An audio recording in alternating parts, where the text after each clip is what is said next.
First of all, for all of you that are here, thank you for coming. This is the first event of our 25th anniversary. This will be at 10. Then at 11, we're going to be at the Circle of Flags for our gratitude ceremony. Then at 12:45, right over here outside the Learning Center to talk about the Veterans Heritage Learning Center. Then at 1:30, right in the chapel to learn about the Burial Equity Act, which is really important legislation, a lot to learn there.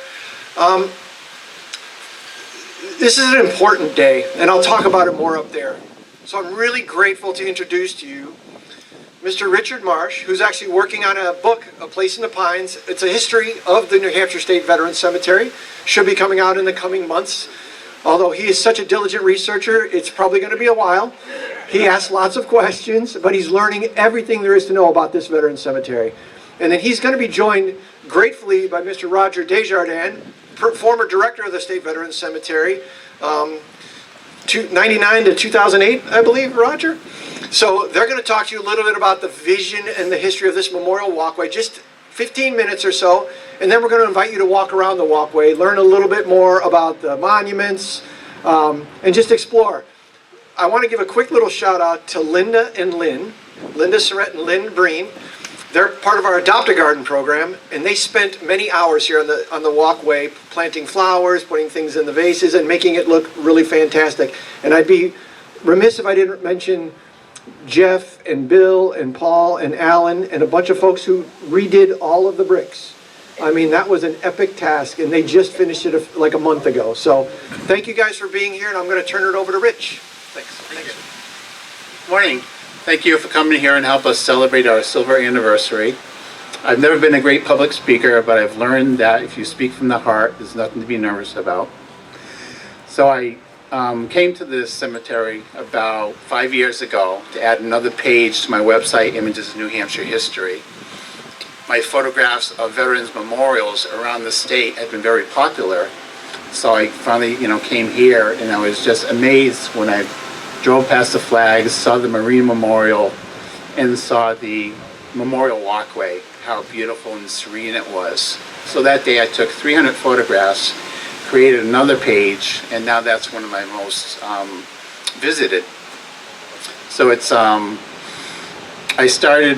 thought, I've always wanted to write a book about New Hampshire, and how can I do this? I said, oh, the walkway, so many beautiful memorials. So it went from a picture book. I started doing the research thanks to Mike Horn and Sean and Roger. There's this real story to be told here, not only through the legislature, how it started, but how it was built to this beautiful place we have today.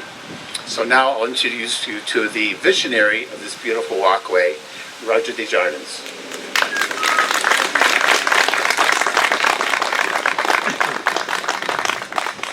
People that know me, they know I'm bashful, so, correct, generals? I'm going to mention some names that people are not here, but I'm going to say them anyway because they all had an impact on my life one way or the other. State Adjutant General David, well, he didn't have an impact, but he's State Adjutant General Michaelitis. I hope I said that right. Cemetery Director Sean Buck, thank you for continuing this beautiful cemetery. Former Director Mike Horn, no mention of Mike, terrific man, did a terrific job during his tenureship. Oh, I had a bunch of senators, Shaheen, Hassan, they're not here, but I guess that's okay, I can mention them, they're good people. I also like to recognize all the state legislators, especially one of the greatest supporters of the veterans issues, Senator Jack Barnes. Maybe he's not president today, but thank you, Senator Barnes, because he really did a lot of help for me during my tenure. My heartfelt thank you to my mentor, Major General John Blair, who believed in me and let me run with the ball. Thank you, sir, for believing in me. Major General Ken Clark, yes, please. Major General Ken Clark and Major General Joe Simeon also served during my time and always provided me support. Thank you for all the lunches, Joe. I can say, Joe, I'm not in uniform. Major General, thank you. A lot of good lunches. Oh, he paid for them? General Blair paid for them? Oh, gosh. Thank you for all the members and former members of the New Hampshire State Veterans Cemetery Association who provided much needed funding for the walkways. I also want to recognize my wife Barbara, working behind the scenes and traveling with me in many different veterans organizations, handing out brochures of the then new State Veterans Cemetery. Hard to believe, people in Boscawen didn't know we had a veteran cemetery, so we had to sell the veteran cemetery. That was one of my 10 items that the generals gave me to do.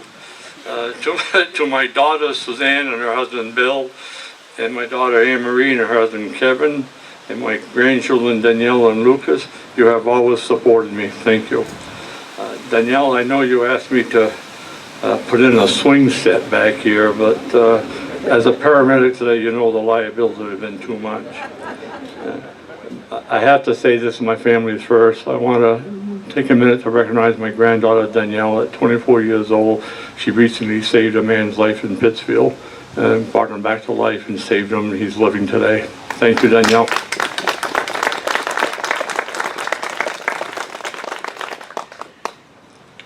My grandson Lucas, we got to mention him, he's off to college, was born just after 9/11, a date we will always remember. He loved to ride his bike after hours. Lucas was my deputy after hours, making sure no one was out of order.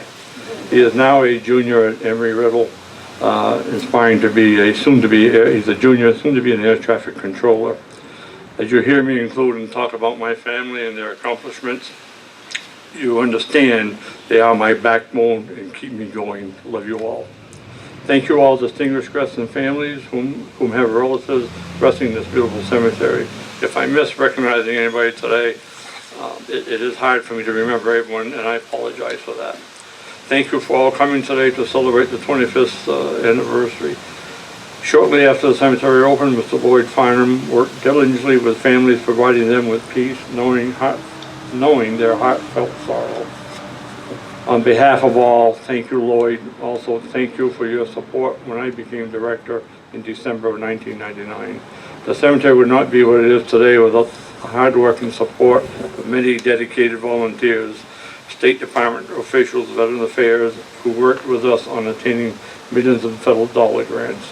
This walkway behind us was a dream of having a place that visitors could walk and reflect on their loss. When working on the architectural plans, we drew a 1,000-foot circle in the woods. A note was also put on the plans that the state cemetery director would walk the path and mark the area with the contractor. When that day came for the walk, to walk with me, he said, "Wait a minute, you're adding to my cost by meandering around all these trees." I said, "Simple, read the note on the plans. It's not my fault I walk funny." So here we are today with this beautiful brick pathway, far exceeding my dream. This beautiful Vietnam monument started the process, attaining all the monuments that we have added over the years, and there's many I have not personally seen. Thank you to everybody that helped with that. As for the 20 points of military history, credit needs to be given to Jonathan Howley, the architect for this cemetery. We met Jonathan and told him what we needed, something that would be in front of the proposed columbariums up there. He took a napkin, really, I wish I had it. He took the napkin and put 20 X's on it and then made 3 X's for the flagpoles. And so here we are with a nice meandering path. I bet that's out of order, that's okay. Jonathan had like I say, he did the chapel early on, all the architectural plans. And I asked him why 20. As an architect, he looks at me and says, they fit. So that's why we have 20 points of history, not 21, 20. Being director is not a one-man show. It was and still is a team effort. We should also be thankful to the administration staff and maintenance crew who worked during all kinds of inclement weather to meet the requirements of providing dignified interments. Please be sure to thank them as you see them today. Great staff. I would like to take a moment, please take a moment of silence for my great friend, Sergeant Major Stan Arnold, who recently passed. Thank you.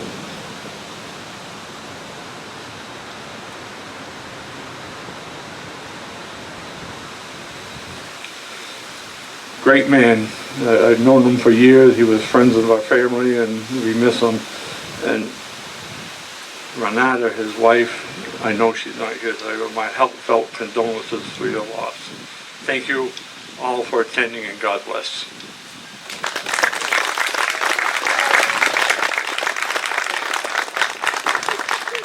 General Blair, I'm sorry I'm not in uniform, but you know the story. Barbara shrunk my uniform, I can't put it on.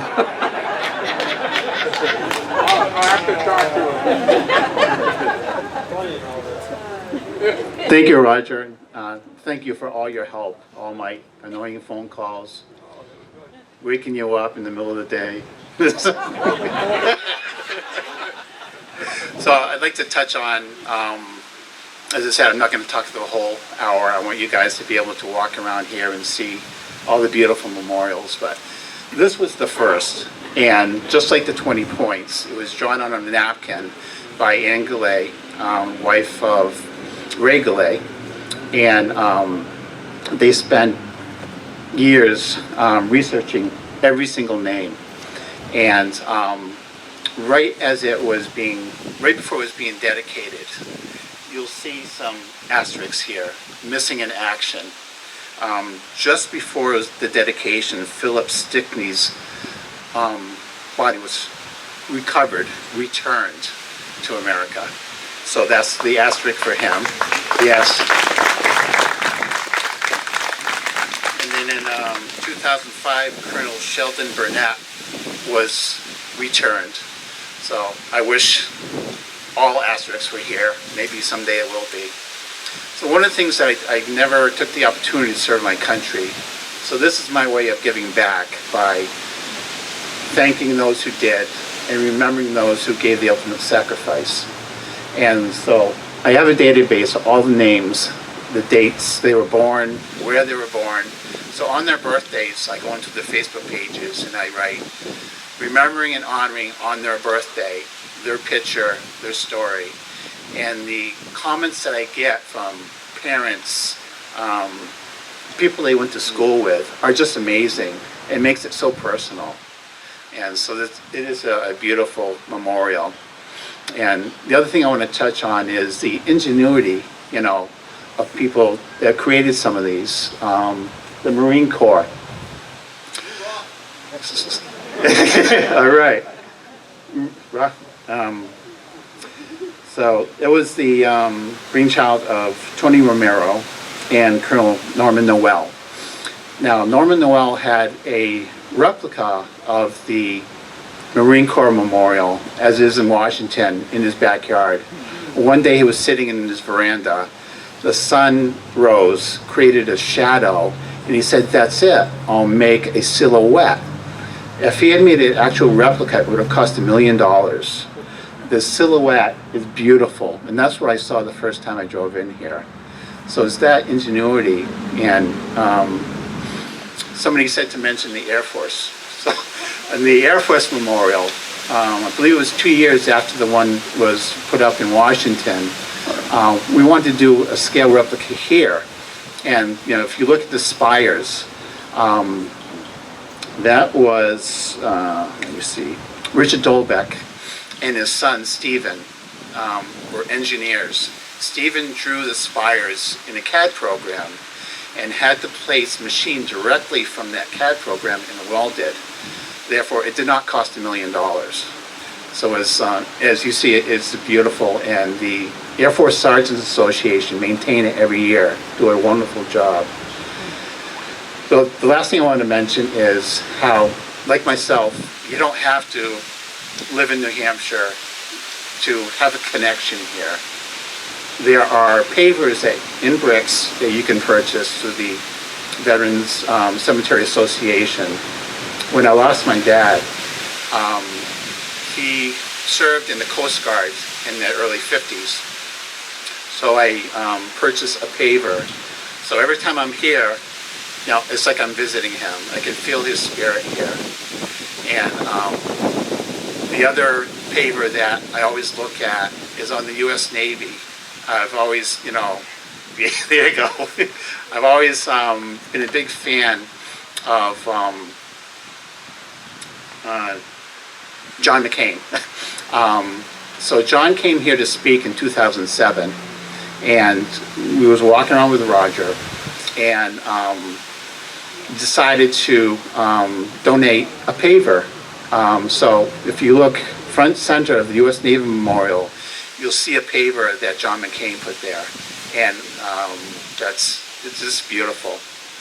So again, I'll end my talk here. I'll be available for questions, and spend some time before 11 o'clock to walk around and see, all of the beautiful memorials and monuments here.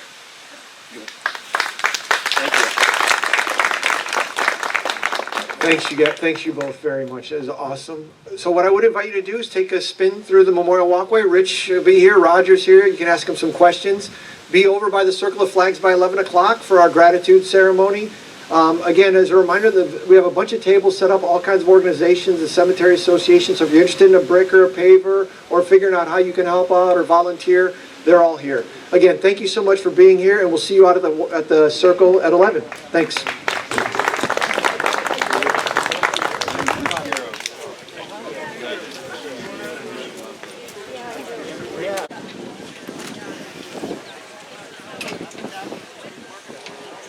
I'll go ahead and get started. Go ahead and keep catching up, sort of listen in. Good morning. My name's Sean Buck. I'm the current director of the New Hampshire State Veterans Cemetery. I say current because each of the directors who preceded me is here. Mr. Lloyd Farnham, Mr. Roger Desjardins, and Mike Horn, who did so much to help me with this. They're all here, and it's upon their broad shoulders that I sit.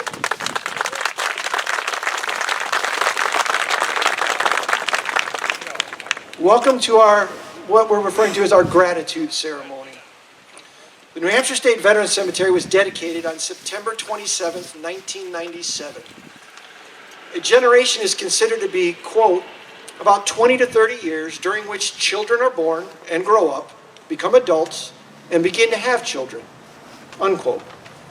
At the end of a generation, it seems appropriate to take time to commemorate this 25th generational anniversary of the New Hampshire State Veterans Cemetery, to demonstrate gratitude to those who worked so hard to make this veteran cemetery a reality, and importantly, to rededicate ourselves to continuing our mission to, quote, provide and maintain a dignified final resting place to honor all veterans and eligible dependents, expressing the state's gratitude for their service to the country.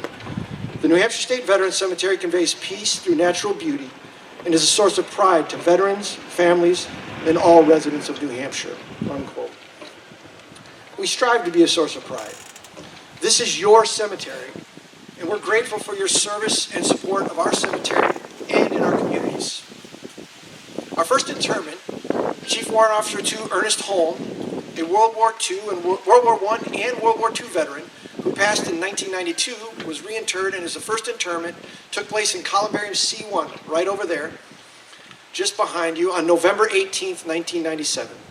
Since that time, the New Hampshire State Veterans Cemetery has interred 15,043 veterans and dependents. The colors are being presented today by the 36th 43rd Brigade Support Battalion. I invite you, if you are able, to please stand for the posting of the colors and remain standing for the national anthem, the Pledge of Allegiance, and the invocation. During the national anthem and Pledge of Allegiance, it is customary for military members and veterans to stand at attention and render a hand salute. Civilians should remove headgear and place their hand over their heart until the command order arms is given. The national anthem will be sung by Mr. Greg Darabone, Lieutenant Colonel retired. The Pledge of Allegiance is going to be done by one of our volunteers, Sophia Warfield, young, 14 years old, and comes in often to volunteer at our cemetery. Sergeant at Arms, please post the colors.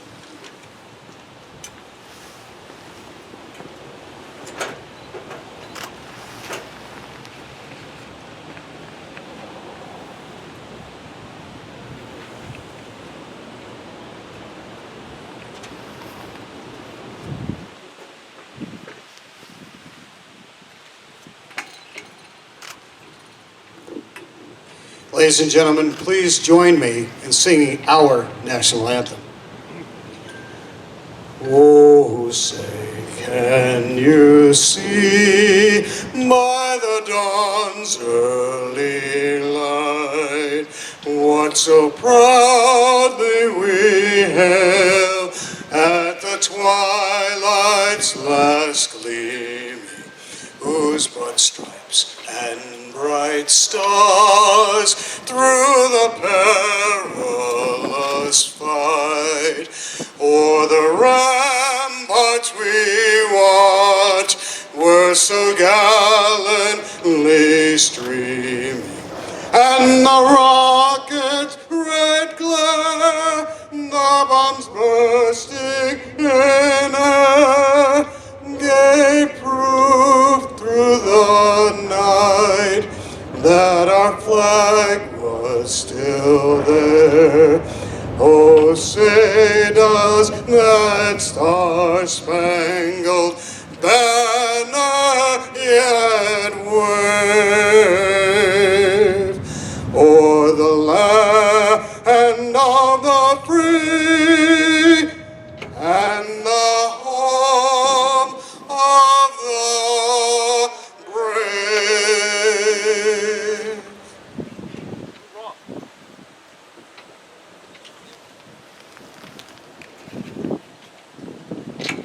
Please join me for the Pledge of Allegiance. I pledge allegiance to the flag of the United States of America and to the republic for which it stands, one nation, under God, indivisible, with liberty and justice for all.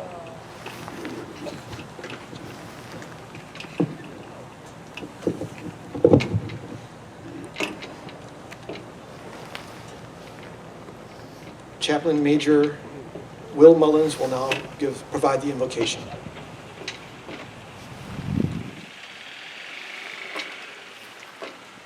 Let us pray.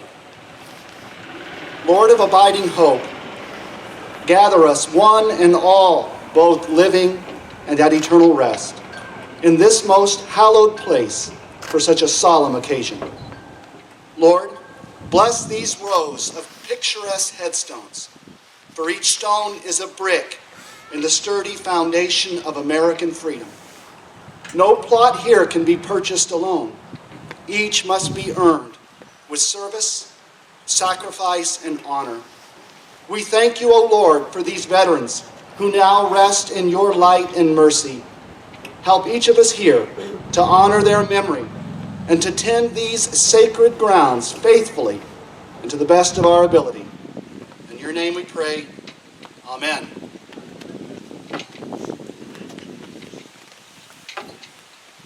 Please be seated. Thank you, Greg and Sophia and Chaplain Mullins. We appreciate it. I'd like to take a moment to recognize our honored guests up here. Please hold your applause until after everyone has been introduced. United States Senator, the Honorable Jean Shaheen. United States Senator, the Honorable Maggie Hassan. United States Congressman, the Honorable Christopher Pappas. The Adjutant General of New Hampshire, Major General David Michaelides. Now we're going to move out to the crowd. I'd ask any current or former New Hampshire State Executive Councilors, State Senators, State Representatives, and Town Select Board members in the audience to raise their hand or stand and be recognized.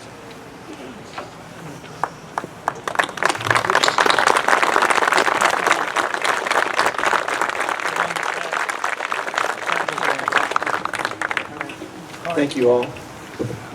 Would all veterans in attendance please stand, be recognized? We are grateful for your service. Should be a lot of people standing.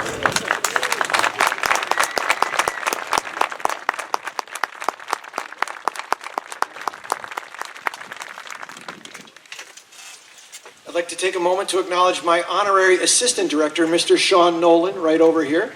Please give him a hand.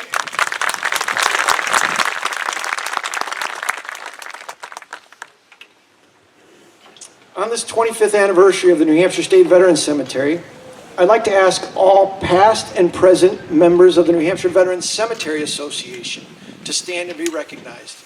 Cemetery Association folks, thank you for, they do so much for us. Thank you all so much. Finally, if you'll indulge, would all past and present members of the cemetery staff, including all you directors out there, please stand and be recognized.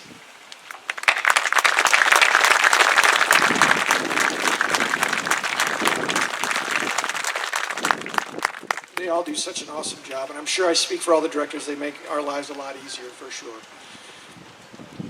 It is now my honor to introduce the Adjutant General of New Hampshire, Major General David Michaelides.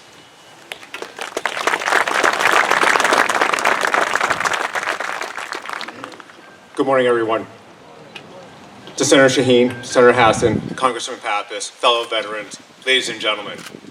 On behalf of the Governor Sununu, who's unable to be here today, I just want to thank you all for your presence here today as we honor the 25th anniversary of the New Hampshire State Veterans Cemetery. It's an honor to be a part of this occasion and to see so many distinguished guests and friends who made the cemetery a reality. I was debating what to say today.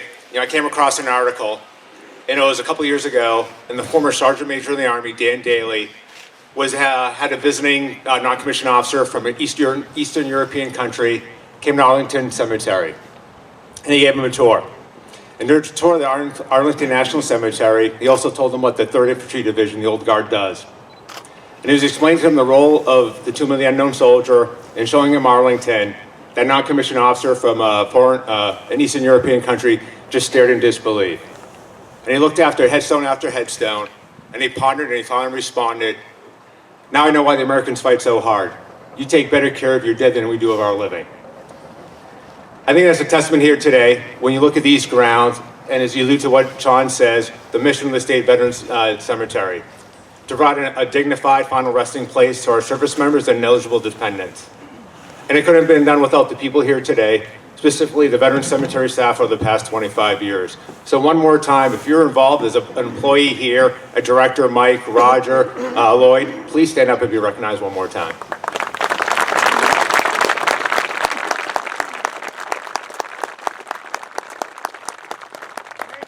Thank you. 25 years and 15,000 interments has come a long way. It truly is a reflection of your dedication, and we forever have much gratitude and respect as we could for you for bringing this place to fruition and being the place that it currently is. So as we leave here today, let us pay a debt of gratitude and remember those men and women who are buried here today, but also as important, the staff and volunteers who make this cemetery such a special place. Thank you again for being here today, and God bless America.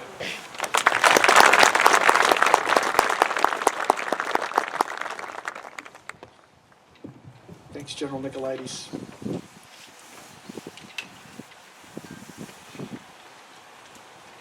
Wind blowing my pages around, I get confused.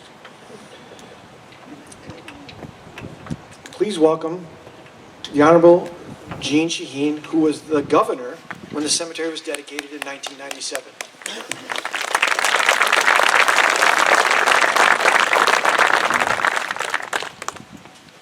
Okay, none of us are that old, right?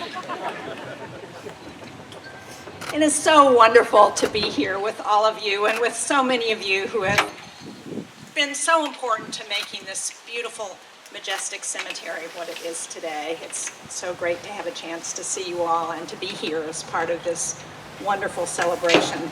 Thank you also to all of the veterans and to all of the families who may have loved ones interred here. It's nice to be here also with our Adjutant General, Michaelides. General Blair, who was the Adjutant General when I was governor, is also here. Nice to see you, General.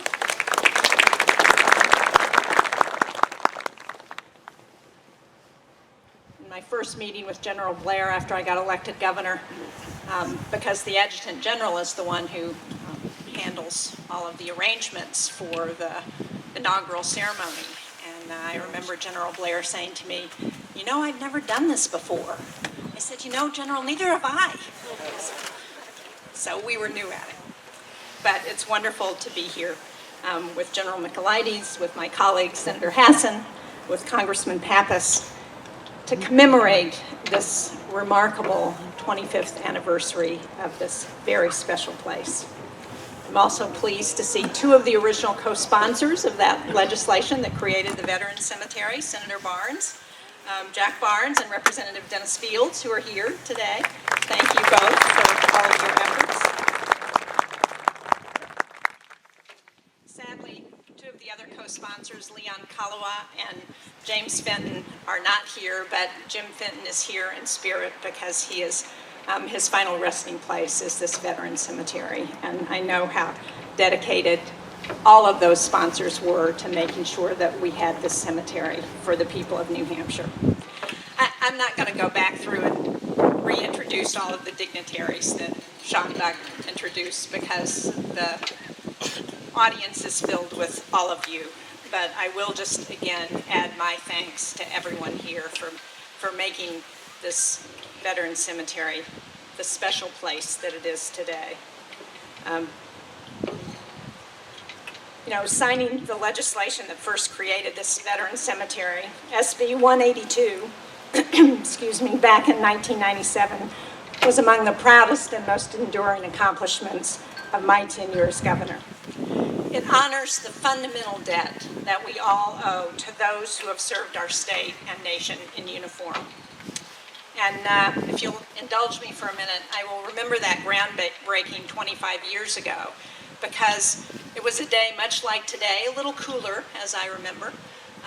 And of course, it was a groundbreaking, so everything was makeshift. We were set up because we were just starting. But one of my fun memories of that day, despite the solemnity of the occasion, was that Judd Gregg and I had the same quote from Abraham Lincoln's Gettysburg Address about our veterans. And of course, because I was governor, I got to go first and give the quote, so I messed up his remarks totally, as he told me afterwards.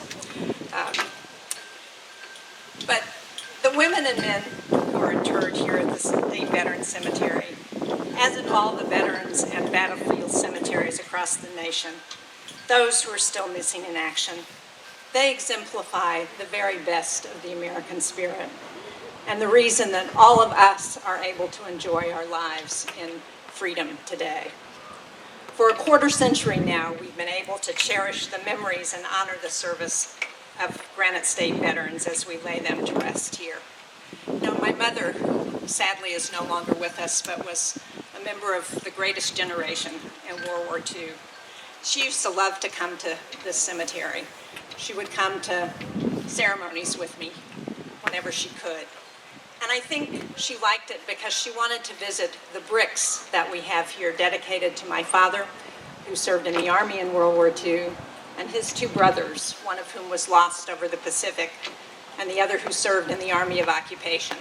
But she always wanted to visit those bricks because I think she felt closer to my father when she was here. And it was a way to remember that time and all of those who have served. And that's what this final resting place is also about. It's not just about all of those individuals who are buried here, but it's also about our collective history and the opportunity to remember that history and what we owe to those generations who came before us. Now, since this cemetery opened, we've seen the United States engage in the longest war in its history. So we will have an entire new generation of veterans from that conflict who someday will join the ranks of those who are here. Every city, town, and community across New Hampshire has sent young men and women to serve in locations around the globe. And I think it was very important that we set aside this space to provide a solemn and dignified venue for their final rest on our home state soil. And the creation of the Veterans Heritage Learning Center at the cemetery is another important way in which we continue to cherish the history of military service in New Hampshire.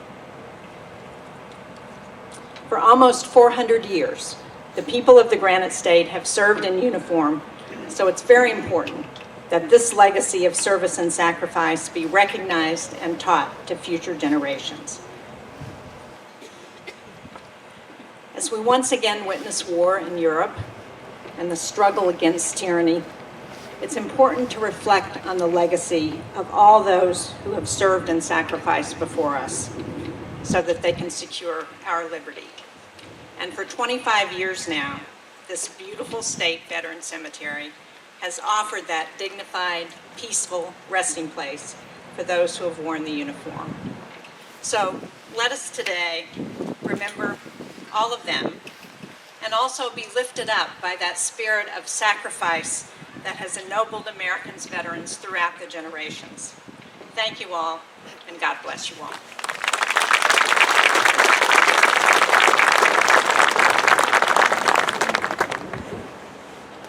Thank you, Senator Shaheen. Please welcome the Honorable Maggie Hassan.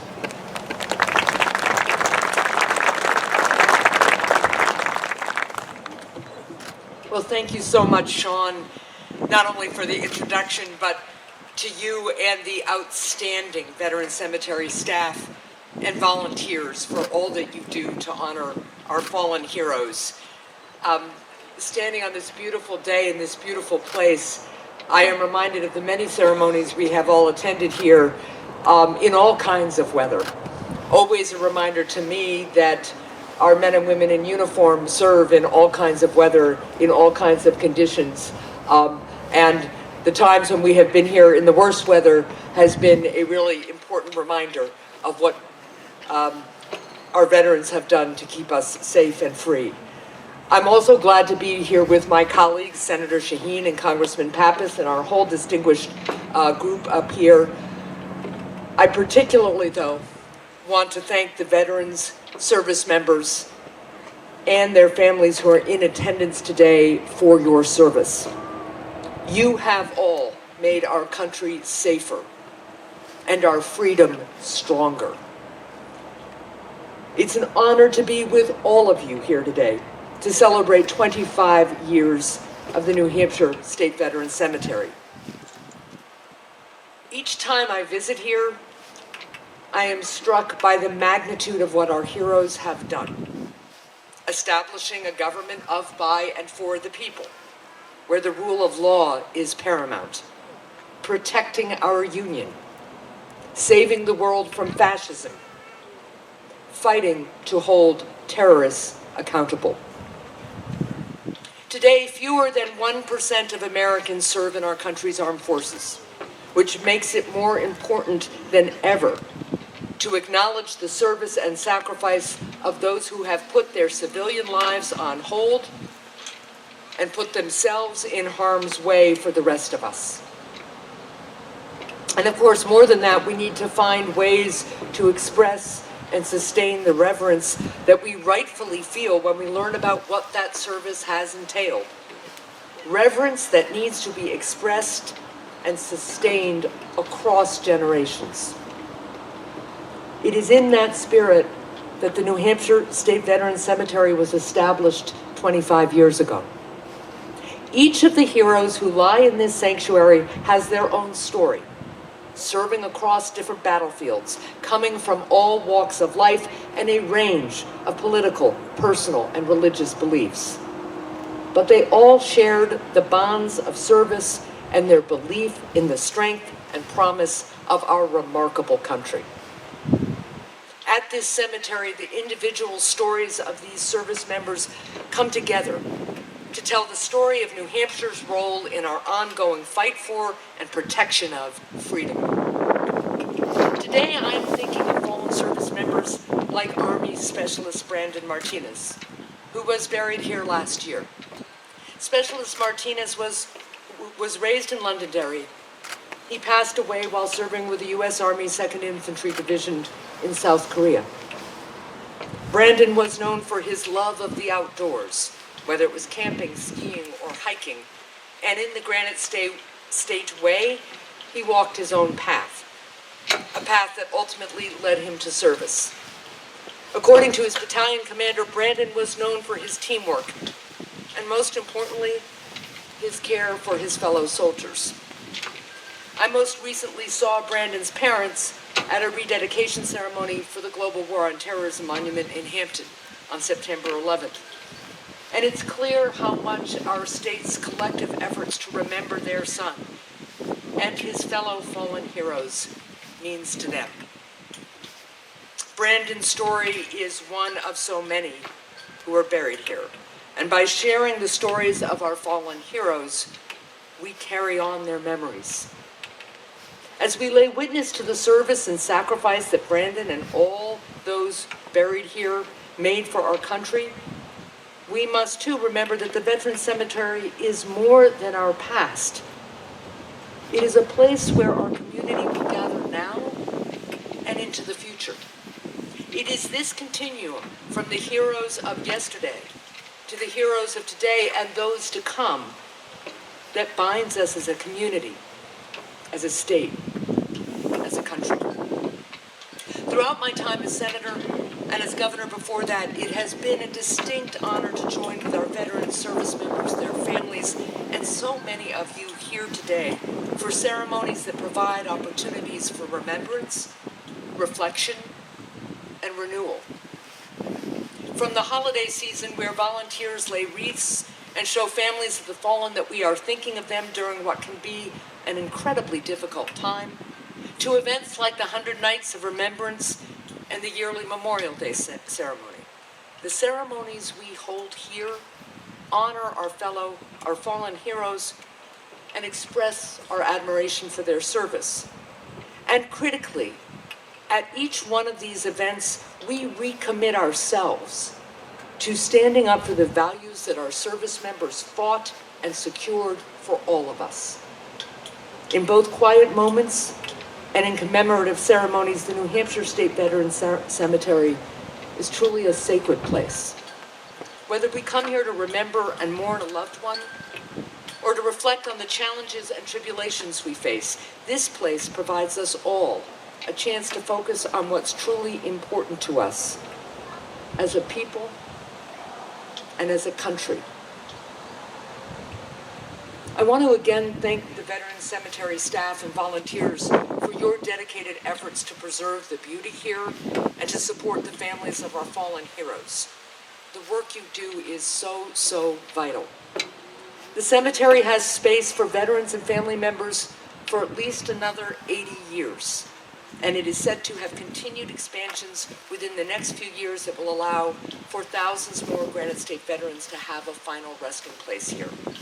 With these expansions, we can ensure that all of our state's heroes can continue to be honored now and for generations to come. For the families of those who lie here, and for all Granite Staters, having a place to gather like this has made and will continue to make a profound difference. One of my favorite parts of this beautiful place is the Memorial and History Walkway. If you haven't, take time to wander through it. Take time to read the inscriptions on the various memorials. One of those inscriptions that always sticks with me is on the Gold Star family's memorial monument. Carved into a bench are these words: "Dying for freedom isn't the worst thing that can happen. Being forgotten is."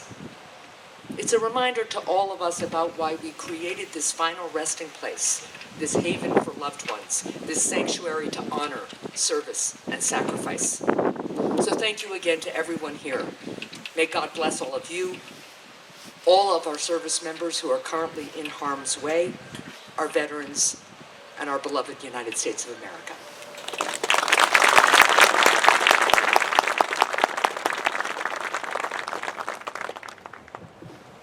Thank you so much, Senator Hassan.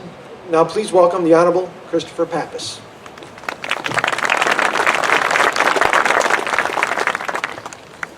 Thank you very much, Sean Buck. Good morning, everyone. It's an honor to be able to join you here today, and I want to also recognize the work of Senator Shaheen as governor in signing the legislation that created this space, and thank you to Senator Barnes, Representative Fields, other legislators and advocates that were involved in that effort. I think it's pretty fitting that New Hampshire was one of the first states east of the Mississippi to adopt a state veterans cemetery. And in talking with some of my colleagues from other parts of the country, no state has something like we do here in New Hampshire, and it's because of all of you who come together and create a community around this space, the staff, the leaders, the veteran service organizations, the volunteers that make this place so special. Thank you to Senator Hassan as well for those really eloquent comments about what the State Veterans Cemetery means to so many, especially the family members of those who are interred here. And I also want to recognize all those who have been instrumental in running the cemetery throughout the years, including our former cemetery directors that I know are with us here today. We're grateful for the service of all of our veterans and all those who continue to serve our country. And this place is a reflection of the great patriotism that runs deep among Granite Staters, and we thank you for joining us here for this ceremony. And also thanking the volunteers is so critically important. We have a young volunteer who's up here who led us in the pledge today. And people of all ages are part of keeping this cemetery the way that it is and ensuring that we're providing a fitting way to honor all those who are buried here. Some of the folks that I've heard about who do this incredible work 365 days out of the year include Linda Surrett, who created an Adopt a Garden table, and it has a dozen regular volunteers now. Linda, along with Mary Dillon, Wendy Turner, and Lynn Breen, all come to the cemetery weekly to support this program. There's, of course, the Blue Star Mothers of New Hampshire, who have children serving in the military, guards, and reserves, or have children who are veterans that sponsor the Reese of Boscawen event each and every year. Rolling Thunder of New Hampshire sponsors 2 memorial walkway cleanings per year. The Air Force Academy Association of Graduates of New Hampshire and Gold Star Families of New Hampshire sponsor headstone cleanings each and every year. There are events that are large scale.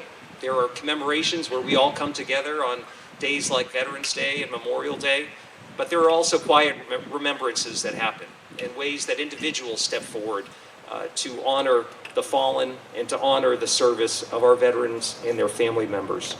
Volunteers have been and will continue to be a critical part of what makes this place so special for 25 years and well into the future.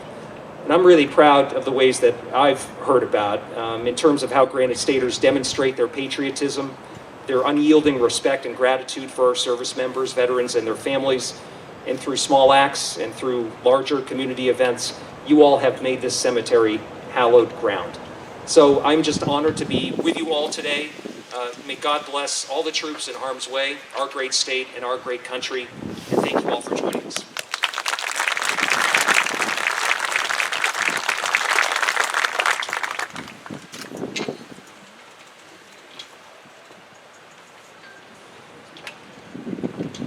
I'd now like to invite the Boscawen Town Select Board to come forward as they have a presentation they would like to make.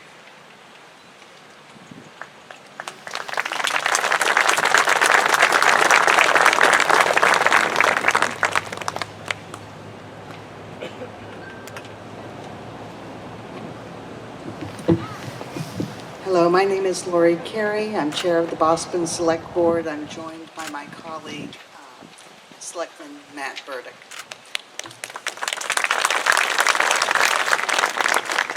In 1997, this was a state forest.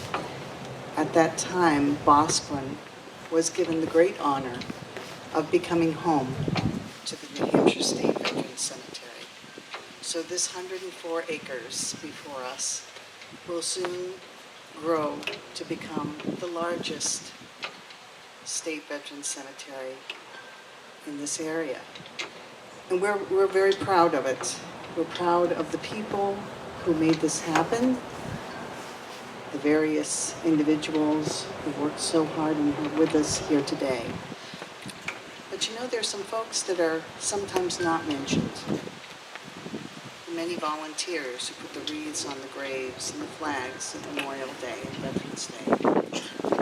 The individuals who work in administration, they wouldn't want me naming their names, so I won't name the names of Sue and Teresa and Melvin with your forms and guide you to where your gravesite is. I will mention the fact that these individuals also help that grieving widow find her gravesite. Mention the folks who maintain these beautiful grounds because they wouldn't want me naming their names. They wouldn't want me to mention Shane or Jeff or John, Marcus or Patrick or Ted because they like to be behind the scenes, but they do an incredible job making this place a beautiful resting place for our veterans.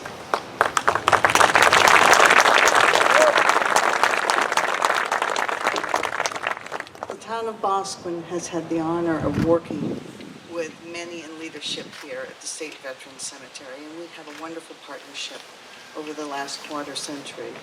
And we're very proud of that partnership and very proud of having the Veterans Cemetery in our town. For once, we were known as a rural community that supports local agriculture, and you can see that when you drive into town. But now we're also known as the home of the New Hampshire State Veterans Cemetery, and we take that with deep, deep pride and gratitude for all that have worked so hard to make this happen. And today, we would like to recognize the New Hampshire State Veterans Cemetery on its 25th anniversary with this plaque in gratitude for what they have all done. The administration, the staff, the many directors, Sean, Sean Buck, the current director, for all they've done for the veterans and the families of veterans. And I want to make one little comment because I know Sean and the employees who work here wouldn't want this to be about them. I know that. So I'll share a quick story. There's a veteran who is here today who's come cross country from Grass Valley, California to be here for this ceremony. His brother lies at rest over in Section 4, John Martin. John Martin received a Presidential Commendation for his service as a medic, improvising in the field. And what's exceptional about this veteran who has traveled cross-country from Grass Valley, his name is Anthony Martin. He is 96 years old. He has traveled here to be here with us today.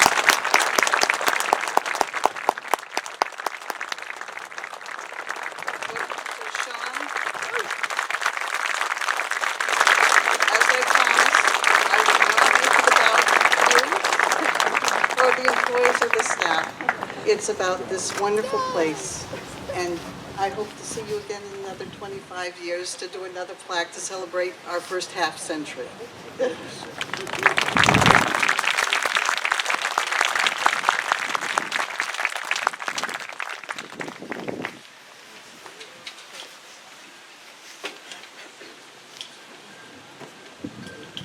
Thank you so much. We're honored to be here in Boscawen, and we're honored by your presence. When we were planning for the 25th anniversary, we wanted to create something to commemorate the event. We came up with the idea of creating a painting of the Veterans Cemetery. The New Hampshire Veterans Cemetery Association Advisory Board member, Brigadier General retired Chick Smith, mentioned that his cousin's wife was a talented artist, and he would see if she might be willing to help us. Little did we know the amazing art she would create. I'd love to share the artist's statement with you right now. Quote, "I am honored to create meaningful art." Hopefully it doesn't blow over. "I am honored to create meaningful art, highlighting this beautiful resting place for our heroes. The sign gives us a sense of place. Flowers provide warmth against cold concrete. Flowers remind us of gratitude interspersed with grief. The bugler demands our attention, representing dignity, respect, and honor. He unites us with pomp and circumstance in a reverent place. The cemetery is a respectful place for all. The veteran visiting the columbarium visits with loved ones. It is a place of reverence, a place to rest, remember, and reflect. Surrounded by well-manicured lawns and shrubs, he is reassured those departed are not forgotten and treated with deserving dignity and respect. A bench provides a place to rest and reflect. A field of tombstones in the distance with a curtain of foliage reminds us of the many in New Hampshire who have given service to our country. Military respect, honor, and dignity is represented with the precision of tombstone placement. In the distance, a gazebo welcomes visitors. It provides a warm, friendly place to reflect. Loved ones can take time to reflect and remember surrounded by the beauty of New Hampshire. Green spaces provide the viewer with a sense of peace and calm in this place of honor. At this time, I would like to invite our artist, Elaine Morrison, Smith and Brigadier General Smith forward to unveil Elaine's artistic tribute to the 25th anniversary of the New Hampshire State Veterans Cemetery. So Elaine and Chick, if you don't mind.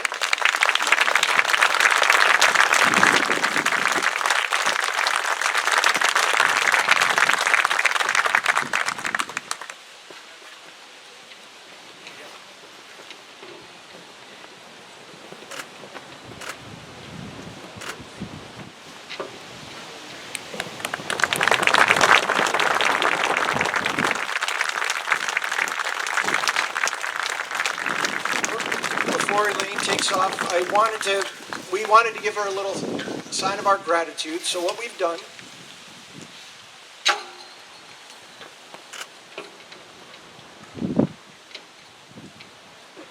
we did a little something. I took inspiration from military bases all over. It says, this plaque, New Hampshire State Veterans Cemetery, the flag of the United States of America was flown over cemetery grounds on May 26, 2022, in honor of Elaine Morrison Smith, in gratitude for her artistic contribution to the 25th anniversary commemoration. Signed, Roger Turcott, New Hampshire Veterans Cemetery Association President, Sean P. Buck, Cemetery Director, Edward Merrow, Assistant Superintendent. And then and the flag is right here, and the plaque on the flag says, with gratitude, 25th anniversary, September 24th, 2022, Elaine Morrison.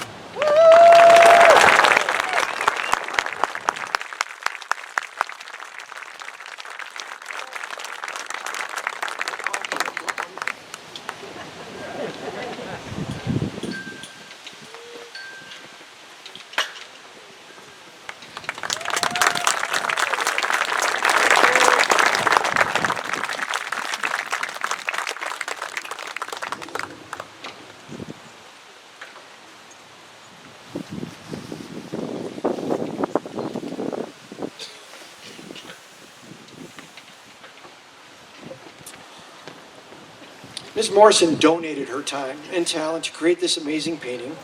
Thank you also to Mr. Ian Raymond for matting and framing. Print copies will be available at the New Hampshire Veterans Cemetery Association table right back there. Proceeds from your donations for the prints will go directly towards the New Hampshire Veterans Cemetery Association and their management of funds donated to the Veterans Cemetery. Thank you all for your support. Next, I would like to invite our former New Hampshire Veterans Cemetery Association President, Major General retired Gretchen Dunkelberger, to come forward and read an original poem written just for this event by Mr. Peter Pinkney. It's also on the back of your program if you have one.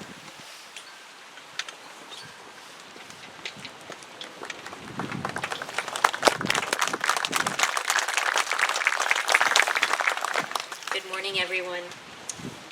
As Sean mentioned, this was a commemorative poem that was written by Airman First Class Peter Pickney from Laconia.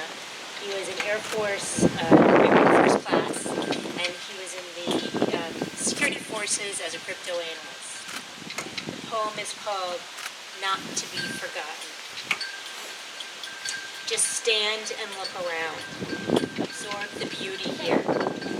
Take in the serenity, the wooded surroundings, acres upon acres lined with sturdy rows of uniform headstones, all standing at close attention, as neatly done as did the veterans during their days of active duty. Now walk the rows, view the stones. Likely some names will renew at least familiarity. Other names may jump out at you, gaining your full attention. Memory stirred from early days, some bringing tearful thoughts of those lost so young, or perhaps just now called to mind. We should now stop and reflect, the residents of New Hampshire, those of today and of the past, have felt great pride and respect for those that honorably served their country and the state that so fondly claims them. The dignitaries and visitors, now and in the future. Those who knew these warriors, those who loved them dearly, as well as those that also served, also soon realized this. solemn reverence permeates these beautiful hallowed grounds. As the dusk falls on a summer eve, the mournful bugle echoes across the silent graveyard. The day has come to an end, the duties have been done, and the warriors lie in repose while in their final resting place. May they rest in peace.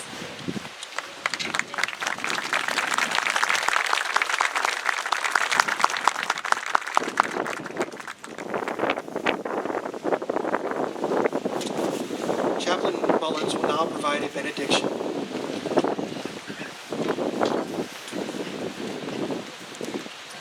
Will you please stand?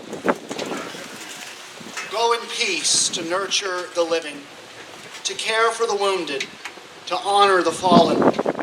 Never forget the sacrifices of those who crossed oceans, left loved ones behind to serve their country. Leave this space renewed in hope, secure in purpose, and ever grateful for our democracy. Amen.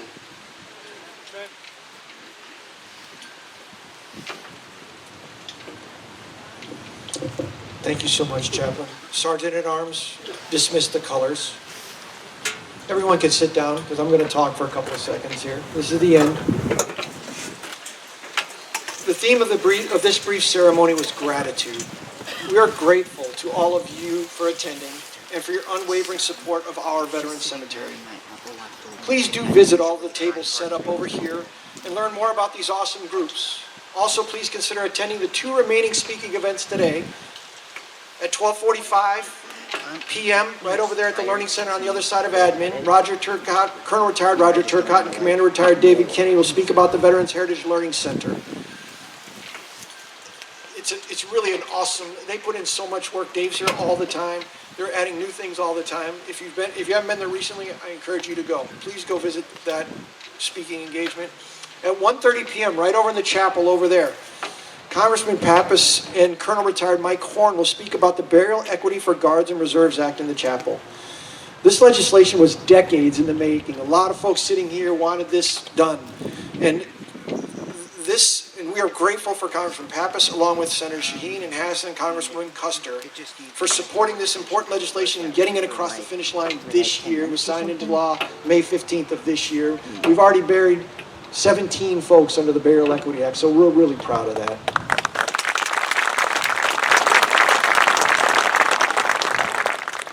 A special thank you to the New Hampshire Veteran Cemetery Association, especially the 25th Anniversary Committee, for helping plan and execute this awesome event and for putting up with my constantly changing ideas and sporadic guidance. Your support and dedication to veterans in this cemetery are truly appreciated. Thank you to our Adopt a Garden volunteers, especially Linda, Mary, Wendy, and Lynn, for their amazing efforts assisting with making our gardens look so beautiful, and for manning our Adopt a Garden table over there. Please sign up. We could use more help. Thanks also to Linda for sewing that awesome cover in front of the table and for her weekly support of the cemetery. We're always looking for more volunteers to adopt one of our 100 gardens. Stop by the table for more information. Thanks to all those who participated in the Granite United Way Day of Caring and helped with refreshing stone dust around all the monuments and cleaning the tree rings. Thanks also to the Air Force Academy Association of Graduates for working so hard on the tree rings. It was nice to see those old retired folks running around on their hands and knees pulling every weed around the tree rings. They were awesome. Thanks to Bill, Alan, Paul, and Jeff from our staff for their work replacing every brick on the memorial walkway. That was a task, let me just tell you. Great work by them and all the others. We thank all those who assisted with the event today. The town of Boscawen, the Boscawen Police Department, the Pennacook Rescue Squad, North Country Golf Cart for donating the golf carts, Sharon from the Red Cross for manning the table, donating the water, the Daughters of the American Revolution and Granite State Ambassadors for assisting with traffic and parking. To all the volunteers who are driving the golf carts, thank you. That one includes my wife, so I definitely have to mention that. Thanks to all the volunteers here for your hard work and dedication day after day in preserving these hallowed grounds. That is the New Hampshire State Veteran Cemetery. Our next anniversary ceremony, mark your calendar, will be the 50th anniversary in September 2047. I hope to see you all there. This concludes today's program. For today's program. For those with labels on your seat, please remain seated until a member of the New Hampshire Veterans Cemetery Association staff can stop by and give you a little token of our appreciation. Thank you all for your attendance and your support of our State Veterans Cemetery. God bless those who gave their last full measure in service of our country, our Gold Star families, our veterans, their families, and our troops currently serving around the world, and the families that support them. Thank you.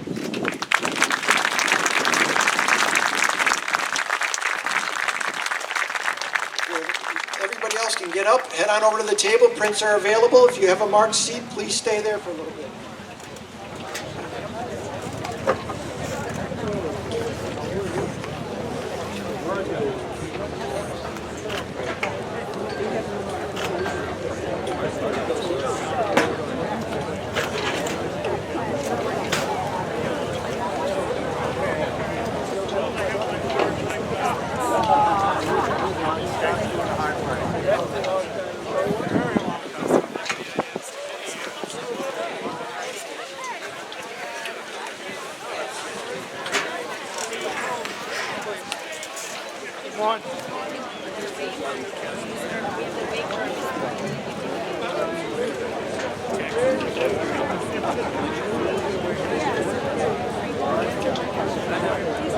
Hey, Steph. Hi. So what's next at Learning Center, 12:45. 12:45? Yes. Okay. Yep. Great. Yeah. Warming up. Yeah, it is. I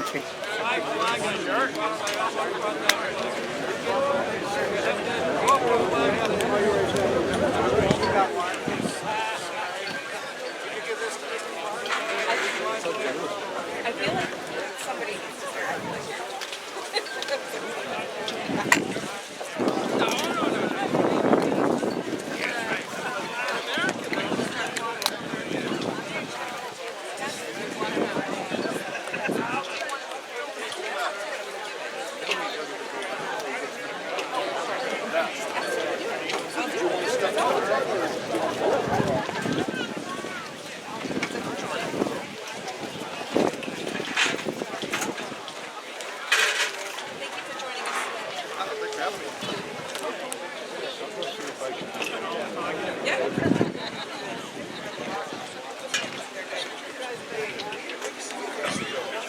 Well, thank you everyone for coming. As Roger said, my name is Dave Kenny. I'm a volunteer here with the Veterans Heritage, with the New Hampshire Veterans Cemetery Association. I'm not going to reiterate what Roger said, stated so well. I am going to tell you a little bit about the history of the Learning Center, though, and how it was formed. About 2015, the board undertook an idea. The idea was to actually create something in which the public, and most importantly students and teachers, could come here and use this space, use this entire cemetery as a learning environment. Because the folks that are buried here, as well as the ones that aren't yet, it's their stories we're trying to tell. It's their stories that we hope that we capture in perpetuity, so that the generation after generation after generation will remember the sacrifices that were made by the people that are buried on these grounds. So back in 2015, the board had a discussion about creating this center, and shortly thereafter, they put the funding together to actually build the structure. So the ground was broken in October, and then over the course of that winter, the shell was put up, and it was completed by the following spring. After that, it was our job on the association to actually create the inside, create the experience that is on inside the Learning Center. And that's what our focus was on. So we hired a couple of different companies to come in and give us some ideas, give us their expertise, talk a little bit about what it would mean to actually come into this space and take a look at all of the different displays and how to actually accurately depict the sacrifices that were made throughout history in our state of New Hampshire, from the late 1600s all the way up to present day. That's what our Learning Center covers in terms of a timeline. And so we went about the task of creating this Learning Center, and a lot of board members, past and present, have put a number of thousands of hours, if you will, in sweat equity in this place to try to get it to where it is today. Now, I will tell you that after developing the experience in here and putting together the ideas, like everything else in the world, COVID impacted us as well. We had a lot of plans in place, if you will, ahead of COVID to host a teachers conference here to show the teachers what we have available. And of course, we had to push it back because of COVID. But I'm happy to say, and I'm happy to announce today, that this year on October 7th, we're going to be hosting our first teachers workshop where they're going to be coming here. We're going to show them the center, and we're going to have them actually work and develop curriculum that they can take back to their schools and bring their students here and make it a meaningful place for them to come during a field trip and to learn about the sacrifices from these folks that are buried here and to learn about New Hampshire's veterans military history right here in the Learning Center. So this is really, we're hoping to become part of a nexus of an education experience that's throughout this cemetery. Many of you have already seen the memorial walkway over here this morning. This is actually part of that total experience. So we're very proud of this Learning Center. We're very proud of the work that's been put in here and how much effort has been put forward. I will tell you before we go in, we have a number of displays in there. We have a Foot Locker theater in there that faces a screen, the Navy screen, where you'll see a copy of the documentary that I produced back in 2016 on the history of the cemetery. And also you'll see what's brand new, and I'm proud to say we got those up a couple weeks ago. We have new interactive kiosks in there today that will actually host software that will give an interactive historical experience, if you will, for each of the war periods that those kiosks in front of. So we have one that covers World War I and World War II, another one that's Vietnam and Korea, and then a third one that's going to cover Desert Storm forward to present operations. The software for that will actually be loaded this week, and we're excited that once it's all gets loaded this week and gets checked out, that we'll be able to show it to the teachers on October 7th, and hopefully they'll be as excited about it as we are. So with that in mind, I'm going to knock it off here, and I invite you to come inside. I'll be more than happy to answer any questions that you might have in there as far as the actual displays are concerned, and I welcome you to come in and take a look around, and thank you all for coming this afternoon. We really appreciate you being here.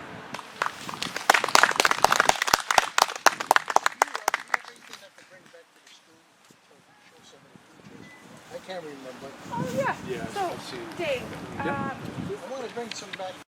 New Hampton area or whatever. He wrote a book, very frank. When he and his buddy went to the recruiters, he went to these recruiters, and they said, no, you need this degree. They went next door and they got into, We're going to go ahead and get started just a little bit early. What this is this year, as I mentioned up during the ceremony, we passed the burial equity for guards and reserves, which allows states to make the determination to bury members of the National Guard and Army and military reserves in their state veteran cemetery. This is not something that just came up. It's been something that folks like Mr. Horn and all kinds of people have been working on for decades.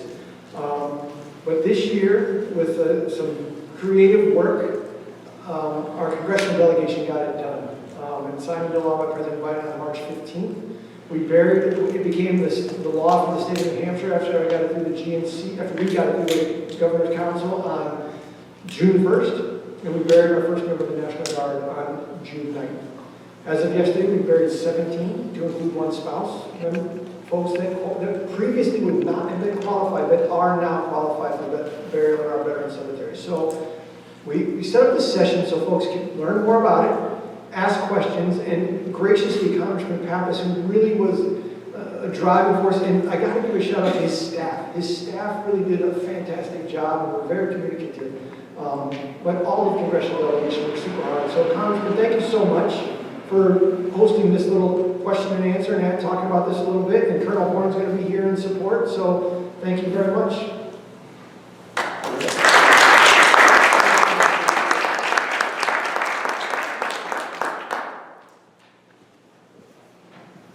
Well, thank you, Sean, very much for the welcome and creating this forum here today. And I'm glad to see so many folks stuck around after the event this morning, which was just another really touching event and a fitting tribute to all the folks over the last 25 years that have made this place what it is today. So thank you all for being here for this, and thank you to Mike for his longstanding work on this particular issue that we're talking about today. I know I've connected with him, with General Clark, with General Nicolaitis, and so many others that are concerned about ensuring that we're honoring the service of all of our veterans, including members of the Guard and Reserve, and that's what this legislation is truly about. So I'll talk a little bit about the bill and how we got to, got it over the finish line, and then, certainly we'll answer some questions. I'll save all the tough ones maybe for Mike and Sean to answer, but we're happy to have a little bit of dialogue here today too about it. It's a bill that came out of the discussions that I had with folks right here in New Hampshire, who saw the inequity that existed for some members of the Guard and Reserve who didn't meet the specific definition that VA had for what a veteran is. I think the people here in New Hampshire have their understanding of what a veteran is, and members of the Guard and Reserve certainly fall in that definition. These are people who swore the same oath as their active duty counterparts, were prepared to sacrifice their lives if called upon, and they just weren't recognized as a veteran by VA when they pass away. So state veteran cemeteries get grant money from the National Cemetery Association, and so they've got to abide by the guidelines and the strings that are attached to that funding. And so we wanted to make sure that New Hampshire wasn't going to jeopardize its funding by changing its policies without recognition of that at the federal level. So when New Hampshire wanted to allow Guards and Reservists to be buried here, we needed to do some work at the federal level to make sure that policy would be honored. So we worked closely with the New Hampshire National Guard on this, with Sean and his team at the State Veterans Cemetery. But what we also needed to do was educate my colleagues in Congress about this, because many hadn't been hearing about it back home, like I was hearing about it here in New Hampshire. And so I know they were reaching out to their counterparts around the country. We were able to gain co-sponsors of the legislation that we introduced in the House, and that Senator Shaheen had introduced in the Senate. And slowly we began to build some momentum for this over the last couple of years. And the bill simply stated that if a state veteran cemetery chooses to inter an honorably discharged member of the National Guard and Reserve or their spouse or child, that federal funding can't be withheld. So this doesn't even take a step to say that the federal funding will also support these burials. It's just holding the state harmless, depending on how they want to handle this issue, but that was the request that we got from New Hampshire. Doesn't force state veteran cemeteries to do anything they don't want to do or what the community wouldn't support, but it's just a fix that will provide some equity and a resting place for members of the Guard and Reserve and their family members whose service that we honor and value so much. So it was a common sense change. It went into effect when it was signed into law on March 15th of this year as part of a bigger government funding bill. In Washington, you always got to find the right opportunity to push an idea forward. So as we sort of gained momentum and supporters for this legislation, we saw that this government funding bill was moving, and we figured out a way to attach it to it. So when that bill was signed into law, this bill also became law too. I think it's really incredible that we've seen 200 applications to date right here in New Hampshire. And so I was talking to people out here today that either have applied or are looking at this as a way to find a final resting place for themselves or a family member. And I know that more work needs to be done. I know NCA is continuing to develop federal regulations which govern Veteran Cemetery Grant Program. And there are other ways I think we can look at making sure that New Hampshire has what it needs to make appropriate decisions about how to honor the service of the fallen, of our service members, veterans, all of them included there. So thank you for being a part of this here.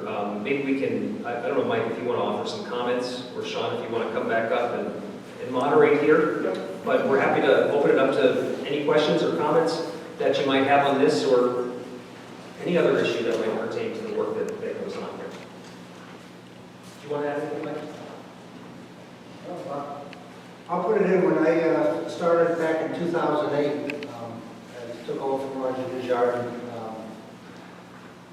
first month or two, somebody would come wandering in and ask about, I want to get buried at the Veterans Cemetery, and would ask for, what is your DD 214, make sure you're eligible, and I'd say, well, I joined the National Guard, or I joined the Reserve Forces, and I went off to basic training, and I did my training, but I did training typically a weekend a month, 2 weeks for the year, and I was ready, but based on, late 70s, 80s, 90s, active duty, they never called me on active duty to support a wartime effort.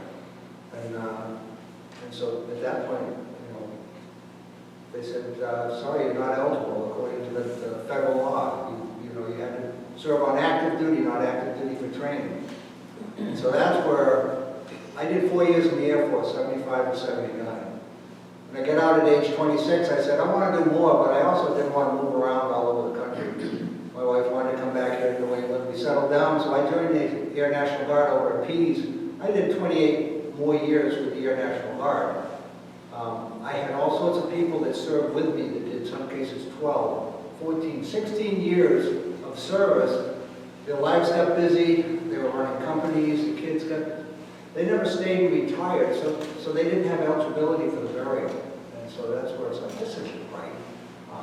And I think Roger had seen the same thing, but he was busy, getting the cemetery up and going, and so that's where we started making some noise. But I'm just so pleased that, because it took probably, 10, 12 years to get it going, and that's why even other states, nobody in the other states never really had the drive from their constituents to say, hey, there's a good part of the population that are here, especially in National Guard. They serve both federal government and state government. They're our defense force locally. Did you know they're not, eligible to be buried, and by the federal term, they're not even considered veterans, by the federal statute. New Hampshire's got it right. They call them veterans. They're by New Hampshire statute, and now they're eligible to be buried here. So I don't know if that helps you understand a little bit about what this bill did, but it opened up for a lot of guardsmen and reservists, because all the branches, Army, Air Force, Marines, Coast Guard, Navy, they all have reserve branches where they're just federal status, but it's reserve status. Typically a weekend a month. They're the ones that have been called up to do a lot of the war fighting in the last 20 years. But the ones that served before the Gulf War got going, it was a Cold War, they didn't get called active duty, so they weren't eligible. So now they are.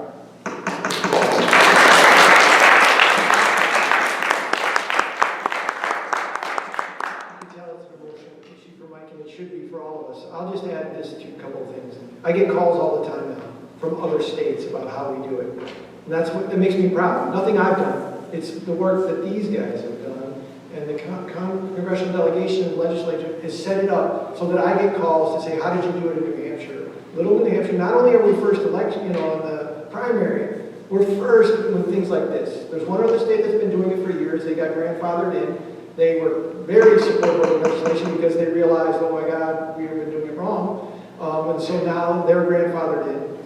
One other state, Virginia, called me up. They've buried, I think, one. They charge $1,700 to bury their member of the Guard Reserves. Here in New Hampshire, if you're a resident of New Hampshire, there's no charge if you're a member of the Guard Reserves to be buried here. We treat veterans the same. If you're an active duty reservist, if you come to this state veteran cemetery, you get the same cost, same honor, same everything. There's no shortcuts involved. The only time that we charge, and I just want to make sure it's clear, is if you're not a resident of New Hampshire and you want to be buried here under the Guardian Reserves, we do charge a fee for that, equal to the plot allowance we get from the federal government. That's it. Still $350 for non-veteran dependent, which is the same for active duty. So our whole mantra is treat all veterans the same. Guard, reserve, active, we treat you the same. One of the things that breaks my heart, and it'll be saying, people come up to me all the time and say, I served during a certain era, whether it be the Korean War era or the Vietnam era, but I didn't get called there. And I tell them, it's okay. We're in the military, we follow orders. We go where you tell us. If you tell me to go to Vietnam, I'll go. If you tell me to go to Germany, I'll go. That's part of the deal. And it's the same with the Guard Reserves. They are on call, ready to go.